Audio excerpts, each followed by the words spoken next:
Hi hello ನಮಸ್ತೆ welcome to my channel. ಇವತ್ತು ಕಾಬೂಲ್ ಕಡಲೆ ಮತ್ತು ಆಲೂಗಡ್ಡೆ ಹಾಕಿ ಮಸಾಲೆ ಅಂದರೆ ಚಪಾತಿಗೆ ಕಾಬೂಲ್ ಮಸಾಲೆ ಯಾವ ಥರ ಮಾಡೋದು ಅಂತ ನೋಡೋಣ. ಚಪಾತಿ ಪೂರಿಗೆಲ್ಲ ಚೆನ್ನಾಗಿರುತ್ತೆ. 1 ಅವರ್ ನೆನೆಸಿಟ್ಕೊಂಡಿರೋಂಥ ಕಾಬೂಲ್ ಕಡಲೆನ ಒಂದು ಕುಕ್ಕರ್ಗೆ ಹಾಕಿಟ್ಕೊಬೇಕು. ಮತ್ತು ಆಲೂಗಡ್ಡೆ ಒಟ್ಟು ತೆಗೆದಿಟ್ಟಿದ್ದೀನಿ ಇಲ್ಲಿ, ಅದನ್ನು ಕೂಡ ಹಾಕ್ಕೊತಾ ಇದ್ದೀನಿ. ಅದಕ್ಕೆ ಒಂದು ಸ್ವಲ್ಪ ಉಪ್ಪು ಹಾಕಬೇಕು. ಉಪ್ಪು ಹಾಕಿ ಅದನ್ನು ವಿಷಲ್ಗೆ ಇಟ್ಕೊಬೇಕು. ಒಂದು ಕಡೆ ವಿಷಲ್ ಆಗ್ತಾಯಿದ್ರೆ ನಾವು ಇನ್ನೊಂದು ಕಡೆ ಮಸಾಲೆಗೆ ರೆಡಿ ಮಾಡ್ಕೊಳ್ಳೋಣ. ಚಕ್ಕೆ, ಲವಂಗ ಮತ್ತು ಶುಂಠಿ ಬೆಳ್ಳುಳ್ಳಿನ ಎಣ್ಣೆ ಒಳಗಡೆ ಹಾಕ್ಕೊಳ್ಳೋಣ. ಒಂದು ಬಾಣಲಿ ತೊಗೊಂಡು ಅದೆಲ್ಲ ಸ್ವಲ್ಪ ಫ್ರೈ ಆದಮೇಲೆ ಅದ್ರ ಜೊತೆಗೆ ಈರುಳ್ಳಿ ಒಂದು ತೊಗೊಳ್ಳೋಣ. ಒಂದು ದಪ್ಪ ಈರುಳ್ಳಿ ಆದಮೇಲೆ ಒಣಮೆಣಸಿನ್ಕಾಯಿ ತೊಗೊಳ್ಳಿ. ನಿಮ್ಗೆ ಎಷ್ಟು ಸ್ಪೈಸಿ ಬೇಕು ಅಂದರೆ ಎಷ್ಟು ಖಾರ ಬೇಕೋ ಅಷ್ಟು ಮೆಣಸಿನ್ಕಾಯಿ ತೊಗೊಳ್ಳಿ.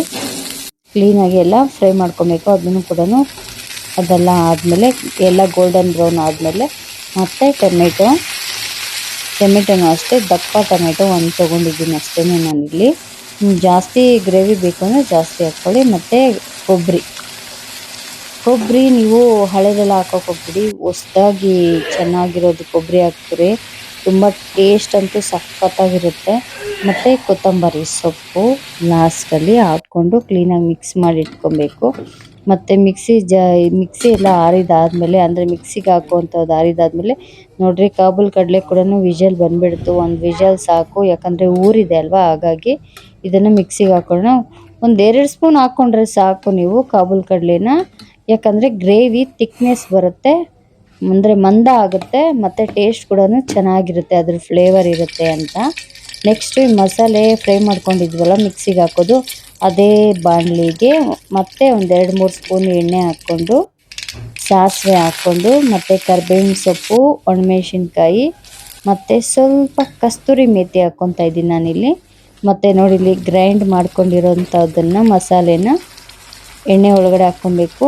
ಒಗ್ಗರಣೆ ಹಾಕಿರುವಂತಹ ಎಣ್ಣೆಗೆ ಇದೆಲ್ಲ ನೋಡಿ ಚೆನ್ನಾಗಿ ಕುದಿಬೇಕು. ಅದಾದಮೇಲೆ ಸ್ವಲ್ಪ ಅರಿಶಿನ ಹಾಕ್ಕೊಳ್ಳಿ, ಚೆನ್ನಾಗಿರುತ್ತೆ. ಮತ್ತು ಧನಿಯಾ ಪುಡಿ 1 ಸ್ಪೂನು, ನಾವು ಧನಿಯಾ ಪುಡಿ ಮನೆಯಲ್ಲೇ ಮಾಡ್ಕೊತೀವಿ, ಹಾಗಾಗಿ ಚೆನ್ನಾಗಿರುತ್ತೆ. ಮತ್ತು MTR ಅವ್ರದ್ದು ಚೆನ್ನ ಮಸಾಲ, ಅದನ್ನು ಕೂಡ ಸ್ವಲ್ಪ ಹಾಕ್ಕೊಳ್ಳಿ, ಜಾಸ್ತಿ ಬೇಡ. ಚೆನ್ನ ಮಸಾಲ ಯಾಕಂದರೆ ಮನೇಲಿರೋ ಅಂಥದ್ದನ್ನು ಜಾಸ್ತಿ ಹಾಕ್ಕೊಂಡಿದ್ವಿ, ಹಾಗಾಗಿ ಚೆನ್ನ ಮಸಾಲ ಆದಮೇಲೆ ಒಂದು ಸ್ವಲ್ಪ ಗರಂ ಮಸಾಲೆ ಕೂಡ ಹಾಕ್ಕೊಳ್ಳಿ. ಎಲ್ಲನೂ ಸ್ವಲ್ಪ ಹಾಕ್ಕೊಬೇಕು. ಒಂದು ಸ್ವಲ್ಪ ಉಪ್ಪು ಹಾಕ್ಕೊಳ್ಳಿ. ನಾವು ಉಪ್ಪು ಕಾಬೂಲ್ ಕಡಲೆಗೆ ಹಾಕ್ಕೊಂಡಿದ್ದಿಲ್ಲ, ಹಾಗಾಗಿ ಇಲ್ಲಿ ಸ್ಪೈಸಿ ಇನ್ನೂ ಬೇಕು ಅಂತಂದ್ಬಿಟ್ಟು ಒಂದು ಸ್ವಲ್ಪ ಅರ್ಧ ಸ್ಪೂನ್ ಖಾರದ ಪೌಡ್ರ್ ಹಾಕ್ಕೊತಾ ಇದ್ದೀನಿ. ಮತ್ತು ಎಲ್ಲ ಕಾಬೂಲ್ ಕಡಲೆ ಆಲೂಗಡ್ಡೆ ಒಂದು ವಿಷಲ್ ಹಾಕ್ಸ್ಕೊಂಡಿದ್ವಲ್ಲ, ಅದನ್ನು ಕ್ಲೀನಾಗಿ ಮಸಾಲೆ ಒಳಗಡೆ ಮಿಕ್ಸ್ ಮಾಡಿಕೊಂಡು ಒಂದು 2 ನಿಮಿಷ ಬೇಯಿಸಿದ್ರೆ, ಕುದಿಸ್ಕೊಂಡ್ರೆ ಮುಗೀತು, ರೆಡಿ. ನೋಡಿ, ಕಾಬೂಲ್ ಮಸಾಲೆ ಅಂತಾರೆ. ಚಪಾತಿ, ಪರೋಟ, ಪೂರಿ ಜೊತೆಗೆ ಸೂಪರಾಗಿರುತ್ತೆ. ಯಾವ ಥರ ಇದೆ ಅಂತ ಕಮೆಂಟ್ ಮಾಡೋದನ್ನು, ಸಬ್ಸ್ಕ್ರೈಬ್ ಮಾಡೋದನ್ನು ಮರಿಬೇಡಿ. Thank you.